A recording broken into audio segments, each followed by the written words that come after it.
Hello, dear viewers with curious and knowledge-thirsty minds.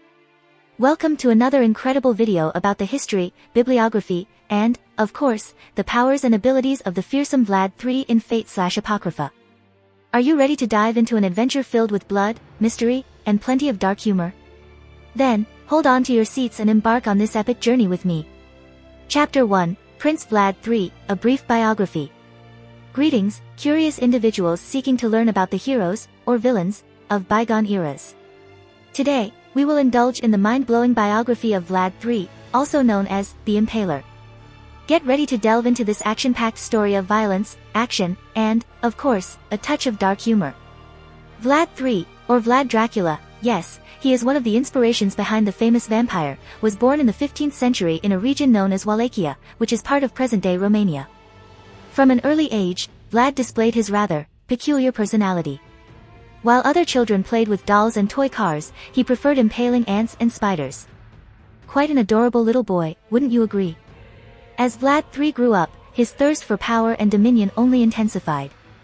He had no interest in being just an ordinary prince, no. He wanted to be feared and respected by all. And how did he achieve that? Well, my dear viewer, Vlad had a rather intriguing tactic. He loved impaling his enemies. Yes, you read that correctly. Impaling. If you're not familiar with impalement, it's essentially driving a sharp stake through, well, you get the idea. Vlad embraced this endearing practice to such an extent that he earned the nickname, the Impaler. It's like that annoying neighbor you mentally impale, but Vlad took it seriously. And don't think he was selective in his victims. Nobles, peasants, invaders, it didn't matter. If someone crossed his path, he stretched his impaling abilities to the fullest. It's like he was a yoga instructor, but instead of helping people relax, he made them more elongated. But Vlad's repertoire wasn't limited to impalement. He also had a peculiar sense of humor. On one occasion, when surrounded by an enemy army, he had a stroke of genius. He filled his dining table with impaled prisoners and, during the feast, made a macabre joke that they now had a reserved seat. It's like having dinner with Uncle Fester from the Addams Family, but bloodier.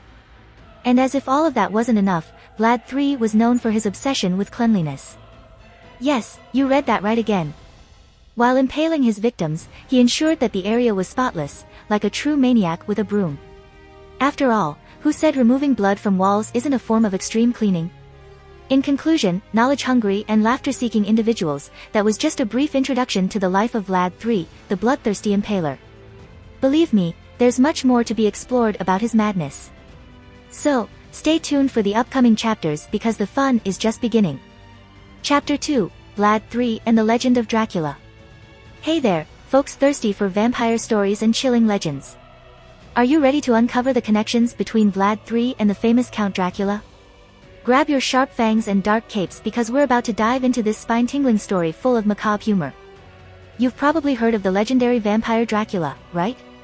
But what few know is that the historical figure Vlad III has a strong relationship with this vampiric legend. After all, Vlad was one of the inspirations behind the creation of the world's most famous vampire character. Vlad III was known for his cruelty and bloodthirsty practices, which quickly led to him being associated with vampires. And that's where the writer Bram Stoker comes in, the mastermind behind the classic novel, Dracula. Stoker drew inspiration from legends and stories about Vlad III to create his iconic character, Count Dracula. But let's go beyond the obvious similarities. While Vlad was a prince who ruled with an iron fist and impaled his enemies, Count Dracula had his own dark tricks. He had the power to transform into a bat, control the minds of his victims, and, of course, drink their blood. It's as if Vlad III acquired extra abilities after his retirement from impaling. Vlad's fame and his association with Dracula only grew over time. Books, movies, series, and even video games explored this connection between reality and fiction. And that leads us to an intriguing question: could Vlad III have truly been a vampire disguised as a bloodthirsty prince? Well, that's a theory for the bravest and most imaginative minds. But let's be honest, folks, if Vlad III were indeed a vampire, he would have many advantages. After all, with his impaling track record, it would be easy for him to find willing blood donors, wouldn't it? Maybe he preferred blood type A, or O, who knows? In conclusion, macabre story enthusiasts, the connection between Vlad III and Dracula is fascinating and full of mysteries. If you're a fan of vampires and love a good dose of suspense, this is a story you can't afford to miss. Chapter 3, Powers and Abilities of Vlad III's Noble Phantasm. Hey there, folks thirsty for epic powers and impressive abilities. It's time to explore the dark secrets of Vlad III's Noble Phantasm in Fate/Apocrypha. Get ready to discover how this bloodthirsty prince dominates his enemies with style and chaos. It's time to unleash the vampire within you. Vlad III possesses a formidable noble phantasm capable of unleashing a true bloodbath. His noble phantasm, known as Khazikli Bey, is a legendary weapon that channels the power of his impaling practices into an even more terrifying and lethal form.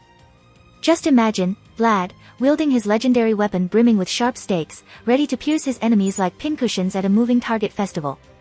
It's like playing darts at a pub, except instead of a dartboard, the targets are people, without actually harming them, of course. But Vlad's abilities don't end there.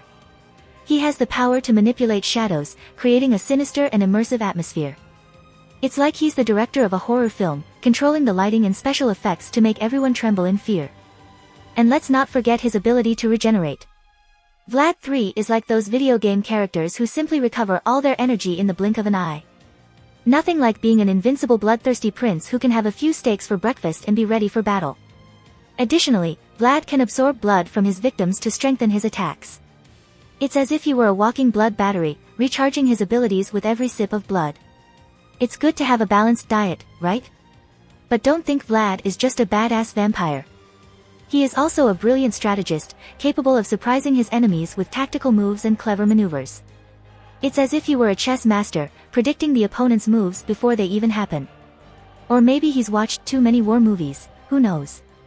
In conclusion, power-hungry and destruction-seeking individuals, Vlad III's abilities and noble phantasm are simply incredible.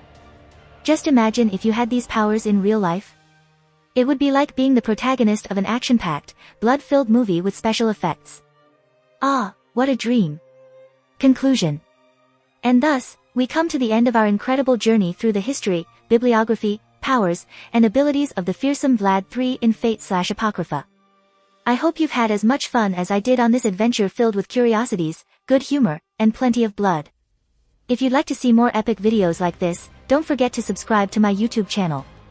There, you'll find exclusive content, analyses, crazy theories, and much more.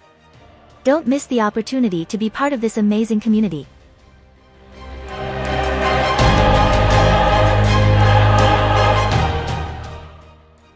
If you enjoyed the content, don't forget to give it a like and subscribe to the channel. I'll be here until next time.